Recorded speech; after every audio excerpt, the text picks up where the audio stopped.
I don't know. That just, yeah, there's just something so special about connecting with an animal.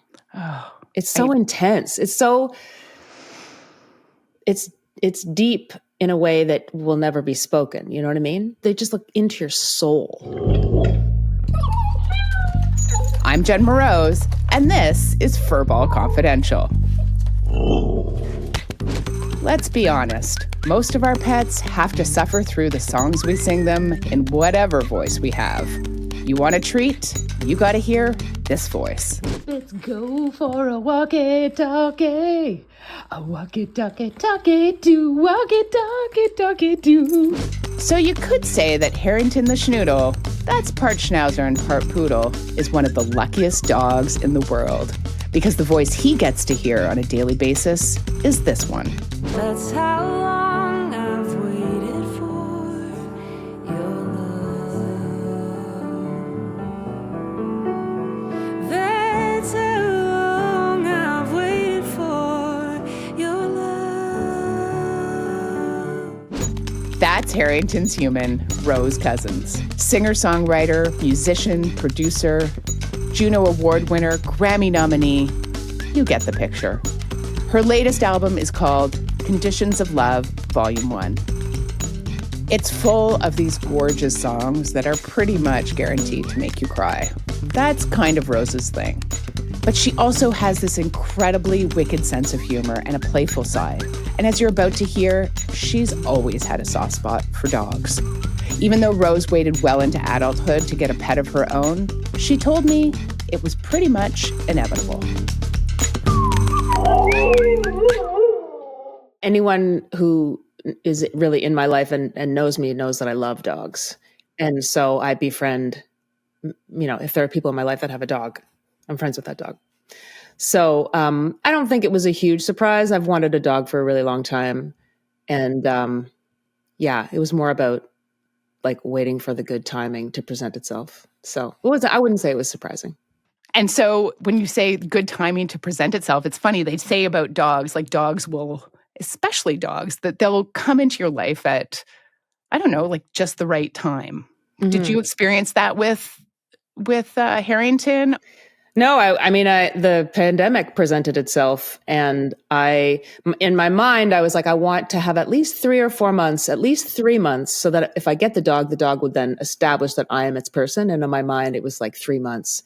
So it got to be May of 2020, and I was actually talking to my friend Jen Grant, who has 2 dogs, and she knows that I love dogs. And I was like, I found out at that point that the rest of my year had been wiped work-wise, and I was like, oh my God, this is the first runway of empty time. Should I get a dog? And she's like, yeah. So the timing was, a circuitous gift. And where did you find Harrington? Oh my God, I went insane trying to looking everywhere. I was looking for a schnauzer because one of the dogs that I was connected to, someone in my past life, was a schnauzer. And I was like, whoa, what a brilliant, amazing, smart dog. So I just started to look locally on Facebook, and then locally on Kijiji, and then nationally on Kijiji. It's like, as lots of people know, during the pandemic, everyone got dogs. And so if a dog was posted, it was like 20 minutes later, it was spoken for. It was impossible to find one. It was insane, yeah. So I eventually found him in Winkler, Manitoba. Wow. And you're based in Halifax. I'm in Halifax, yeah. So how did that transpire in the middle of a pandemic? Well, when I kind of claimed him, there was a direct flight from Winnipeg to Halifax. By the time he was meant to come to me, that no longer existed. So he had to come on 2 flights. The woman who sent him to me, she was so great. She's just like, I know what it's like. We had a hard time finding our dog too. I purchased a crate from a fellow on Facebook Marketplace in Winnipeg. And this woman, she's like, oh yeah, well, I'm going into Costco with my sister, so I'll just go get the crate for you. So she got the crate, And she took him to I booked the flight, took him to the airport when he needed to be there. She set the crate up she'd done it before. Yeah. And then there's this service in Toronto. He's had a 7-hour layover. There's a service called International Animal Lounge. So you can pay to have them go get him because they're in cargo, right? Otherwise, he'd just be sitting there. Right. Got him from cargo, took him, played with him, wore him out, fed him, peed and pooped, and then took him back when he needed to go back. And then he arrived at 2:00 in the morning. And you were there. Well, what's crazy is that I went to the baggage area in the airport, and I was like, I'm supposed to be getting a dog? And they're like, there's no dog on this flight. I'm like, there is a dog on the flight. There better be a dog on the flight. But then it was in some building that was nowhere near the airport. I mean, it was nearby the airport, but it was a cargo place. So there was a bit of a goose chase at the end there, but I found him. And what was it like just getting him that for the first time? I know you had some pets as a child, but had you had an animal as an adult? No, I grew up on a farm in PEI, and we always had German Shepherds, and they were kind of they were just outdoor. In my mind, I always joke that they had their own apartments in the woods or something. They had their own life, and then they would just hang around during the day and provide light security. But they weren't dogs that came in the house and that we had a really emotional relationship with. But we always had one. So it wasn't really until I kind of left home and I was dating someone and they had this schnauzer, and I was like, whoa, this is crazy. This I'm connecting with this dog. This dog and I are bonding. And that was I was like, I'm going to get one of these one day. And was that the start of the love for the schnauzers? Yeah, I mean that particular schnauzer I got close with. But I also my friends in Chicago, there were a couple of Dobermans that they had, and they were just beautiful. And I don't know, there's just something so special about connecting with an animal. Oh, it's so intense. It's deep in a way that will never be spoken. You know what I mean? They just look into your soul. I know. Yeah. I know. And did he from the very beginning, did he look into your soul? I mean, I think that, here I was everybody isolating, and July 2020 is when he showed up, and I'm like, this is it. It's going to cure any loneliness I might have. It's going to be awesome. But then this dog arrives, it doesn't know who the heck I am.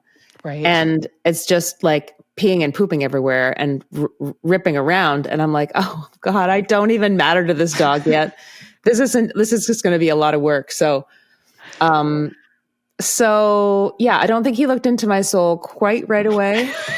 But once we established, that I was the person that had the food, maybe. And food is always key. Yeah. But it was still so adorable. It's amazing how, a puppy can trust anybody. They just rip around, and they're just happy to be with anyone. And I was like, okay, well, eventually, hopefully this puppy will connect with me specifically, Spoiler alert, Harrington did connect with Rose specifically.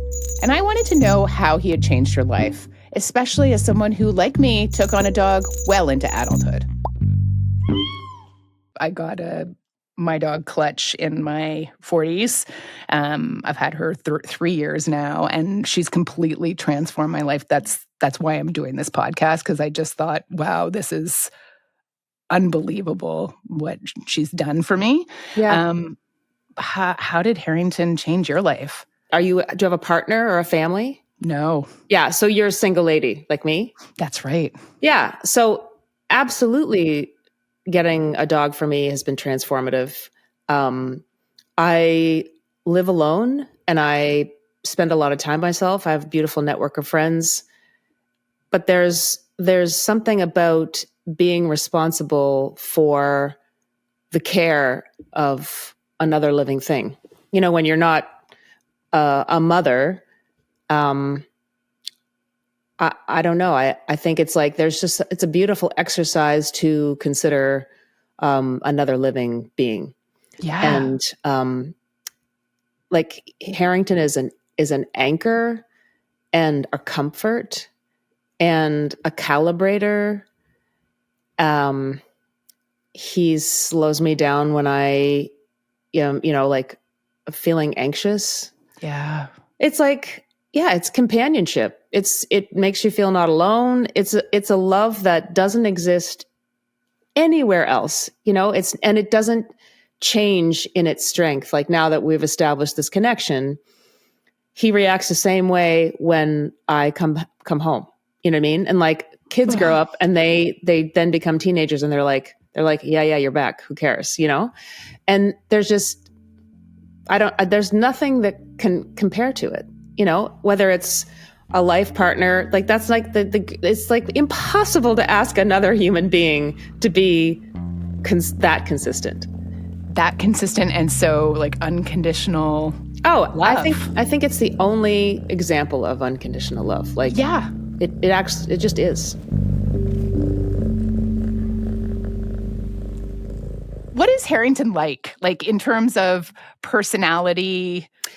He's he really loves people. He's not super discerning.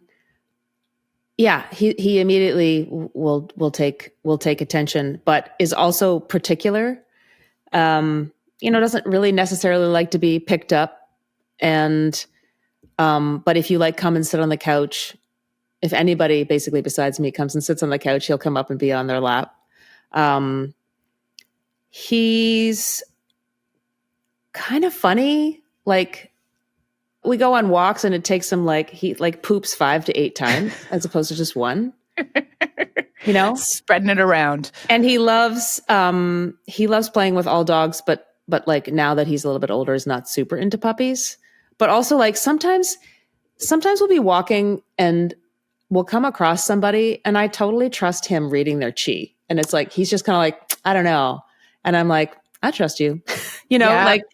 And also the same thing with dogs. Like he loves most dogs, but every now and again he's like, no. And I'm like, okay. Yeah. I really think that they like kind of work it out. I'm trying to think of funny things. He goes down the stairs only using 3 legs. He just there's one that he just doesn't use it. My mom was like, I remember I was home at PEI and she's like, I think there's something wrong with one of his legs. I was like, no, he just only uses 3 to go down the stairs. How does that even work though? I don't know. It just seems to get in the way. So he just doesn't use it. Which paw does he not use? It's the right back foot. He just doesn't bother. Wow. It's very funny. That's hilarious. I'm trying to think. Oh, he does this. The one probably most annoying thing that he does is, it's hard to demonstrate, but like if I'm like every now and again he checks in at night, and not always, but he does this thing where like, let me just get a pillow. Okay. So I love we're getting a live demo here. This is me lying on my bed. Yeah. For those listening, Rose is now cuddling up against a pillow. Yeah. This is his face. He's like smashes his face through the sheets into my face. And I'm like, yeah, buddy, I'm right here. Oh. And then I think he just needs to check in and then for like have a vigorous head rub. And then he's like, thank you. And he goes back down. And, for the most part, he sleeps on my bed, in his own bed, or on a blanket that I have spread out, depending on his heat level. And then every now and again, it's like he didn't quite get enough love, or he's feeling tender or something.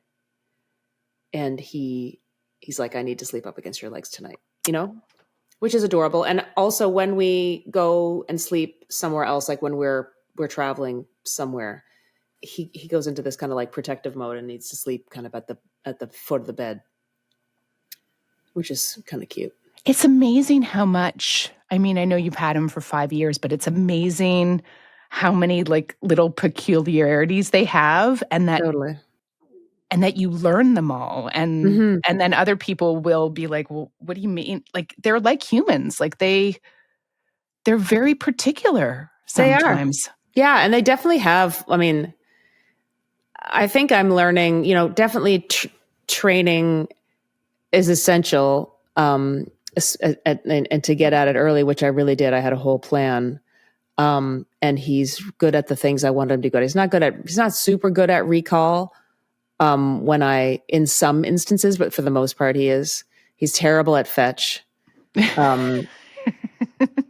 But yeah, I've learned that like there are different breeds have different personalities for sure. 100%. What's Clutch? Clutch is a rescue who the rescue said she was a shepherd mix, but I've since found out like she's at least part husky. Yeah, she doesn't necessarily look it, but she's active like a husky, belligerent like a husky, and talks like a husky. Oh, interesting. Yeah, interesting. Yeah. So I've learned a lot about breeds through her too. Sure. Yeah, and what are schnauzers known for? Well, schnauzers were bred to be ratters. Okay. But he's not a big digger. But he's a schnoodle too, right? He's a poodle as well. Yeah. So he's they're just very intelligent dogs. Yeah. Very smart and discerning, which is I like to consider a lot like me. Well, they do say dogs are either become, I mean, not necessarily in looks. I wouldn't say that Harrington looks like you, but. Well, if someone said that, I'd be like, well, he's pretty handsome. So. He is a pretty handsome dog. Yeah. I've been like lurking on his Instagram just to check him out. Not long before you got Harrington, I remember the song really well because it was really standout. You put out Bravado, and there was the song "The Benefits of Being Alone," where you must have thought about this after getting Harrington, but this song is you talking about a woman who is in charge of their own routine. And I'm curious, like looking back on the lyrics of that song, how has that changed with Harrington? Has it changed your relationship with being alone? Oh, listen, right on cue, Harrington. Somebody might be at the door. Stand by. While Rose goes to check the door, I'm going to play you some of this song just so you know what we're talking about.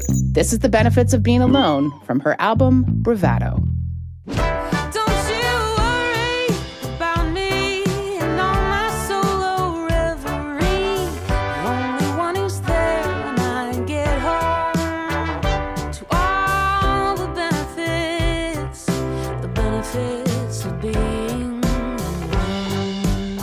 Okay, Rose is back, and look who she has in tow.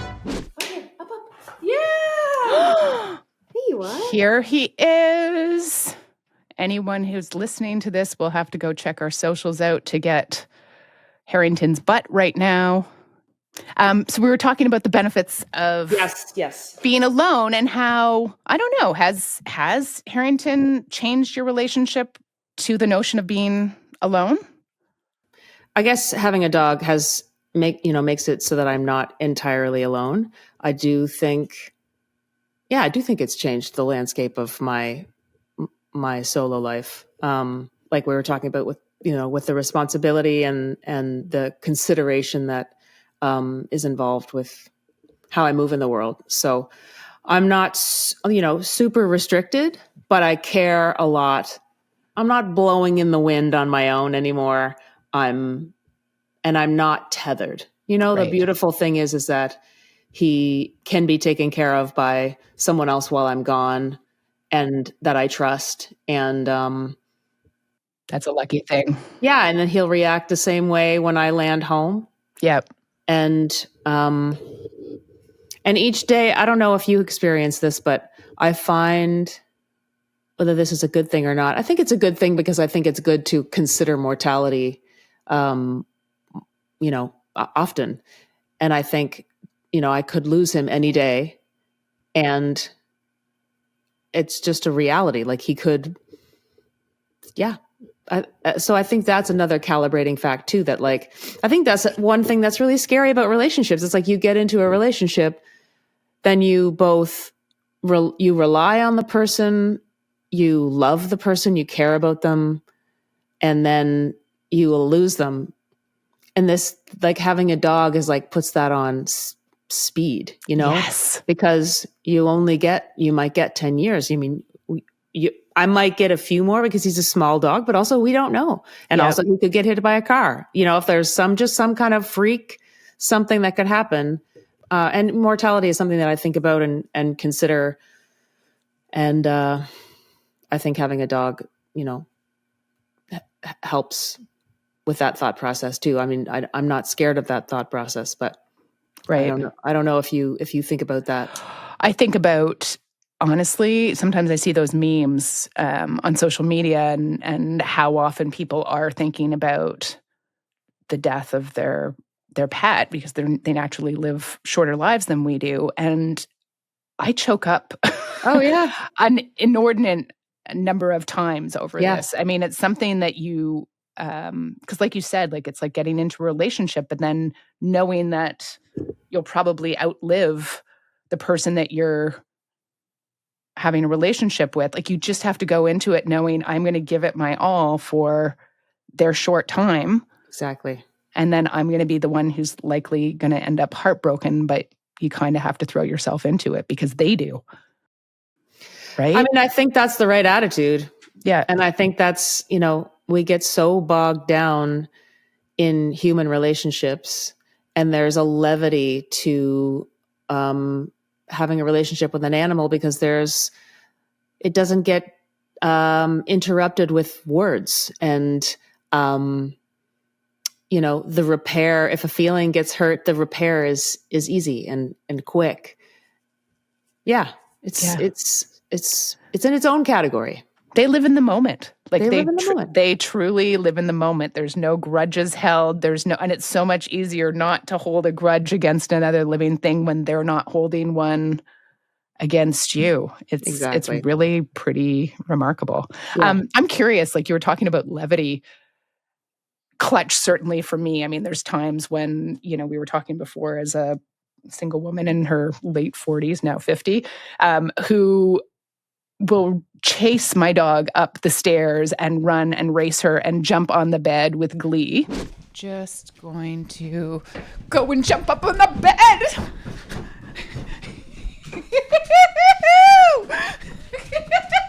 I am fully revealing that for the world to hear right now, but I was shocked to like access this part of myself. Yeah.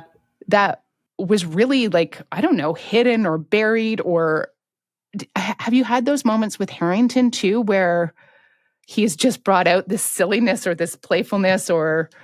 Yeah. Oh, absolutely. Like I would never talk to a child in a weird, like baby weird voice. I find that tough when I hear that happening. Yeah. But like talking to an animal makes you look like you got to be careful about who you're around. You want to be around other animal people. Yeah. It's playful. It definitely brings out, as I said, like a really tender part of me and is a venue for a silly part of me that exists that can't necessarily exist in that way, you know, out in the world with certain people in your life. It can, but yeah, I don't know. Does it make it, can we be part of ourselves or like the rest of ourselves? I don't really know. Like the dog's not going to judge us for doing anything. It'll judge us if we're not giving it cheese and we're having some cheese ourselves, you know, but yeah. Yeah, it kind of maybe fills in the cracks somehow. I'm curious, do you have conversations with Harrington? Sometimes I like to do like a summary of the day when we get into bed. And I say, you know, we had a really good day. We had a great walk. We had a really great walk in the woods there. We got to see your friend. We got to see your friend Stevie. We got to see your friend Sugar. That was really nice, wasn't it? Yes, you were such a good boy. You did a great job, you know. And if he's like slow blinking, I'll be like, you're so tired. And we're going to go to bed. You know, like. Oh, that's so lovely. What a nice ritual. Well, it's nice too, also because I think it's like it, you know, I have this little, do you know those like 5-year diaries where you just write a tiny little bit? Like I started one, this is my 3rd year now. And it's like, I have this little mini ceremony for myself where I write just down a few lines from the day, but then like saying it out loud reminds me that like what we got to do that day. And also what he got to do that day, which it's like a taking stock of how did we do today, you know? Yeah. And I'm curious about singing too, because obviously that's what you do for a career. Do you ever sing to him? Well, or make up songs? Because that's another. I'm guilty of the making up songs about some random thing in his life. But I don't think I make up a ton of songs, but he will come into like he has. I don't know if you're like this too, but he has like 723 beds all around the house. And so he has a bed in my studio and near my piano, and he will come up there. Like it's also too, like, he definitely has like moods, and like there'll be times where it depends on what I'm working on. He'll lie down and be like really happy to be there if I'm playing. And there'll be times where it's like, I can't handle this right now. And then there's these times where he lets out the most mournful cry. It's like whatever I'm playing is like, it's like too much for him. And he goes into this like primal howl. Oh, and wow. It's so devastating. And there's like a couple songs that will for sure do it. Which songs? There's one in particular off my new record. Okay. It's the very first song on the record called To Be Born, the overture. And it's just instrumental, but it's pretty intense. Yeah. And he feels it. It's pretty crazy.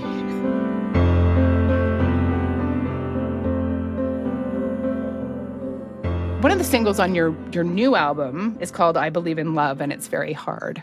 And one of the stars of that video, which I love, by the way, is Harrington. Oh, in love, it's hard to be while holding on to wild and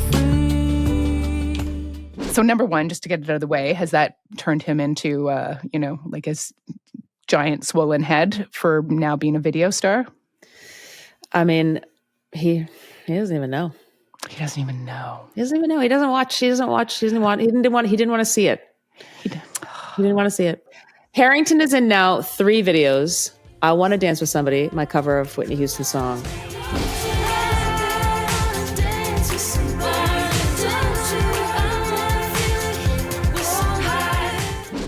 I Believe in Love, and That's How Long I've Waited for Your Love, which came out in February of this year.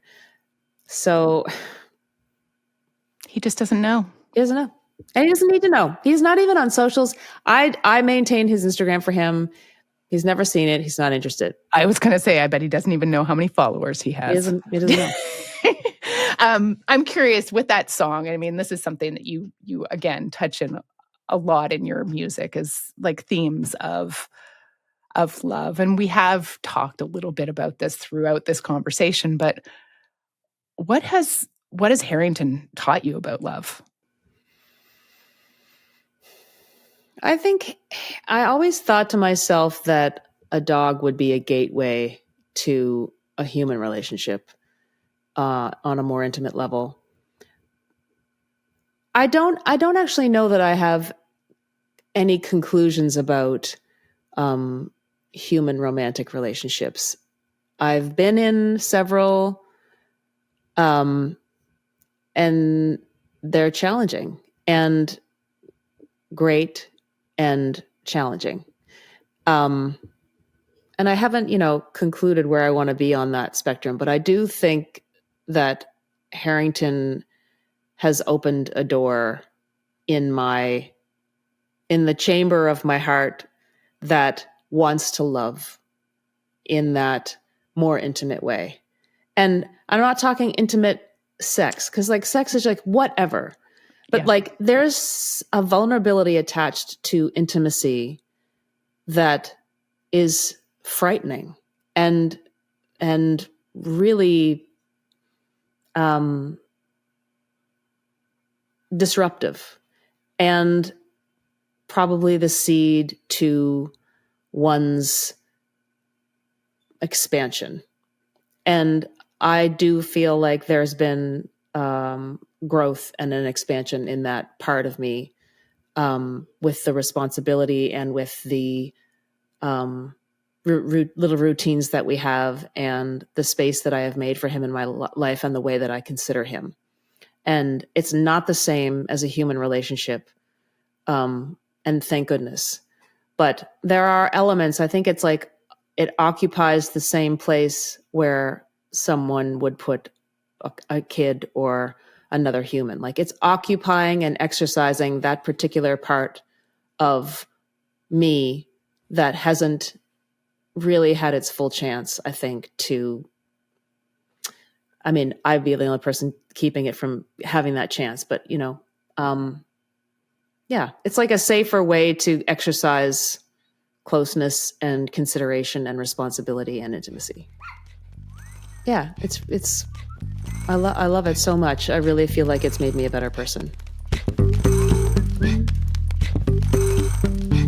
Thanks to Rose Cousins for that beautiful reflection on love. Her latest album is called Conditions of Love, Volume 1. You gotta check it out. You can find all of her music at rosecousins.com. You can also follow Rose on Insta at rosecousins. Or if you want to check out Harrington, he's at Schmerrington. That's it for this episode of Furball Confidential. If the show has you wagging your tail, tell a friend, leave us a review, and follow the show. It all helps. Furball Confidential is created and hosted by me, Jen Moroz. Our producer is Talia Schlanger. She and David Travers-Smith co-created our theme music with Brian Kobayakawa on bass. Video and sound design and editing are all done by Reza Daya. Danny Stover does our social media. Our show artwork is by Adrian Foro. And on audience development, we have Marina Hanna. And thanks, as always, to the original inspiration for this podcast, Clutch. I'm Jen Moroz. See you next time on Furball Confidential.